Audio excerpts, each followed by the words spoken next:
Salut à toutes et à tous. Bon, aujourd'hui on se retrouve à Lyon devant le musée des Confluences. On va aller voir notre parrain de l'édition 2019 en la personne de Johan Stuck. Bon, le mieux c'est qu'on aille le voir directement. Allez, c'est parti.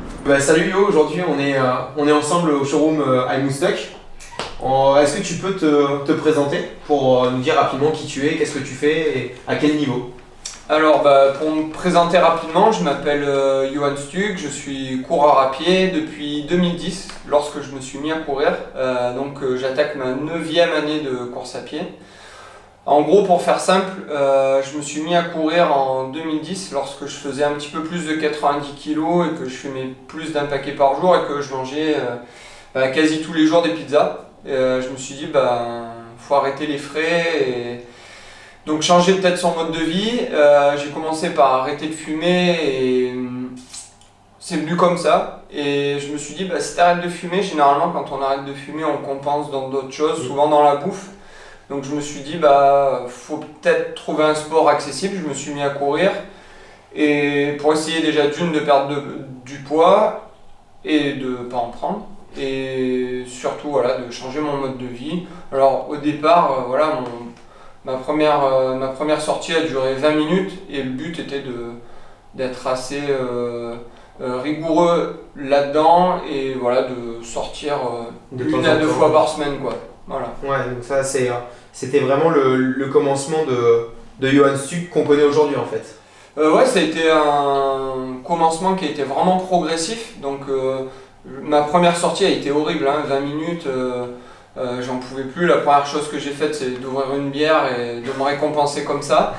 Après, j'ai essayé d'augmenter par 5 minutes, 5 minutes de plus, pour aller jusqu'à la demi-heure et peut-être de faire 2 sorties dans la semaine. J'y suis allé vraiment progressivement la première année. Ok. Et alors aujourd'hui, il y en a beaucoup qui te connaissent par les performances que tu as faites. Parce que du coup maintenant tu es rendu à un niveau qu'on peut dire un niveau international en coureur de trail. Comment c'est arrivé? Tu t'es dit ça y est, j'ai quelque chose, je sais que je peux aller faire une course avec une performance, je sais que je peux gagner, je sais que je peux faire un podium, c'est venu comment?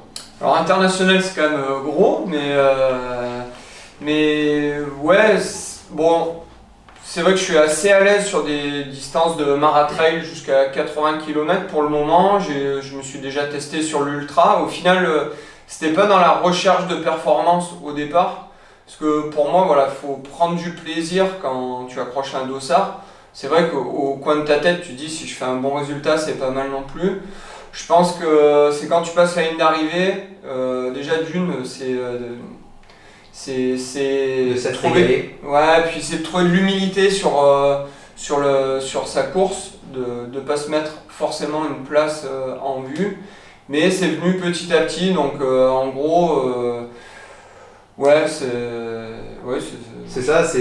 venu progressivement pareil.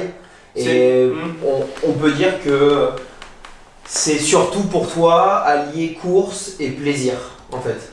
Exactement, c'est arrivé vraiment progressivement. C'est là que au final je montais dans les classements et que je me faisais autant plaisir sur les courses, donc c'était un plaisir supplémentaire.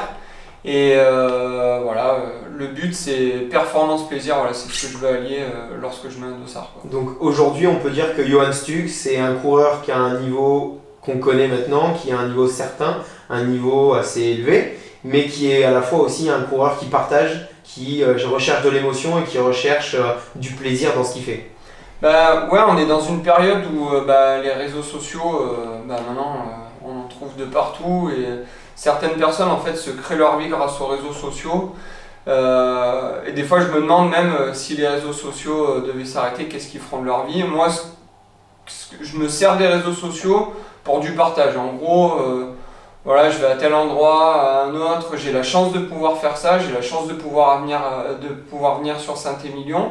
Le but c'est, je vais me faire vachement plaisir, c'est sûr, même si la course va être compliquée, je ne sais pas. Mais j'ai la chance d'être là, donc moi le but c'est de le partager parce que c'est normal. Donc c'est vraiment un outil de partage pour moi Et voilà, j'adore faire ça, que ce soit sur mes entraînements, que ce soit sur mes courses ou sur des entraînements, sur des sorties longues, sur mes voyages, voilà. Bah, tu verras, à Saint-Émilion, il y aura de quoi se faire plaisir, aussi bien sur le parcours qu'après le... Ouais, l'avant, après, pendant doit être pas mal, je pense. Ouais. L'après peut être vraiment très bien, ouais. Bah, merci Yo de nous confier tout ça. Ça fait vraiment plaisir et puis bah, on n'a qu'une impatience, vraiment que tu viennes courir à Saint-Émilion. Moi j'ai vraiment hâte et ouais, j'ai hâte d'être au mois de mai, fin mai et d'être présent, de faire une belle course et de découvrir en fait ce bel endroit de Saint-Émilion que je connais que par les étiquettes de bouteilles et je sais que le domaine est magnifique donc j'ai vraiment hâte d'être là. Ouais, il n'y a pas que ça, tu verras.